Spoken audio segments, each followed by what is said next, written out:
ہیں پیغمبر امام صادق علیہ السلام فرماتے ہیں ان الغیبت حرام علی کل مسلم، غیبت حرام ہے ہر مسلمان کے اوپر، وان الغیبت لتاکل الحسنات کما تاکل النار الحطب، غیبت انسان کی اچھائیوں کو، انسان کی نیکیوں کو اس طرح کھا جاتی ہے جس طرح آگ جو ہے وہ لکڑی کو کھا جاتی ہے۔ آگ جب خشک لکڑی کو دیکھتی ہے تو اس کو کسے جلدی ایک دم انسان دیکھ رہا ہے، مشاہدہ کر رہا ہے کہ آگ جو ہے وہ ختم کرتی ہے۔ اسی طرح غیبت جو ہے وہ انسان کی نیکیوں کو، انسان کی اچھائیوں کو برباد کر دیتی ہے۔ ایک طرف سے اس حدیث میں کہا کہ غیبت کی وجہ سے انسان کی عبادات قبول نہیں ہیں، اگر اس نے جو عبادات کی تھی وہ قبول بھی ہو گئی ہیں تو اب غیبت جو ہے وہ ان عبادات کو بھی ضائع کر دیتی۔ اب شیخ انصاری فرماتے ہیں کہ غیبت نیکیوں کو برباد کر دیتی ہے، یا اس کا کیا معنی ہے؟ یعنی گویا غیبت جو ہے وہ مانع اور رکاوٹ ہے نیک اعمال قبول ہونے میں، یا یہ ہے کہ غیبت کرنے کی وجہ سے انسان کے نیک اعمال اس شخص کے نام اعمال میں جاتے ہیں جس کی آپ نے غیبت کی ہے، اور اس کے برے اعمال آپ کے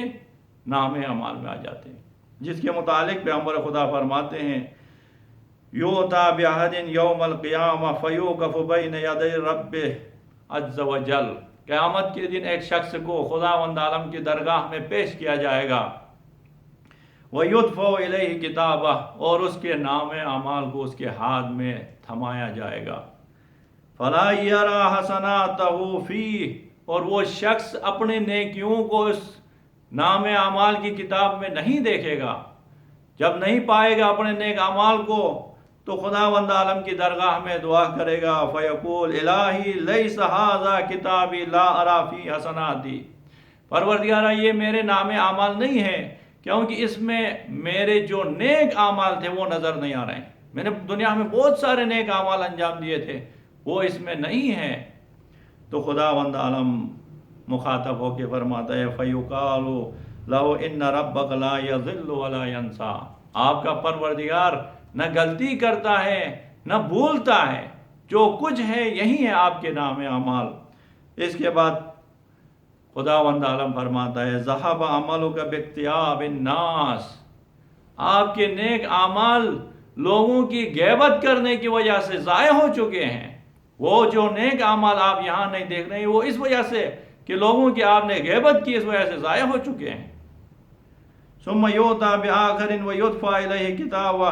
فیری فیہ طاعات کثیرہ، پھر ایک دوسرے شخص کو لائیں گے خداوند عالم کی درگاہ میں اور اس کو اس کا نام اعمال دیا جائے گا، اور نام اعمال جب کھولے گا تو وہاں پہ بہت زیادہ نیک اعمال دیکھے گا، فیقول الہی ما ھذا کتابی، پروردگارا یہ میرے نام اعمال نہیں ہے، یہ میری کتاب نہیں ہے، فإنی ما عملت ھذہ الطاعات، میں نے تو اتنے نیک اعمال انجام نہیں دیے تھے دنیا میں، یہ سارے نیک اعمال کہاں سے آ گئے؟ تو خداوند عالم اس سے مخاطب ہو کے فرماتے ہیں کہ ان فلانا اغتابک فدفع حسناتہ الیک،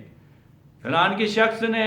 آپ کی غیبت کی تھی، اس وجہ سے اس کے نیک اعمال آپ کے نام اعمال میں لکھ دیے گئے، اور آپ کے جو برے اعمال تھے وہ اس کے نام اعمال میں لکھ دیے گئے۔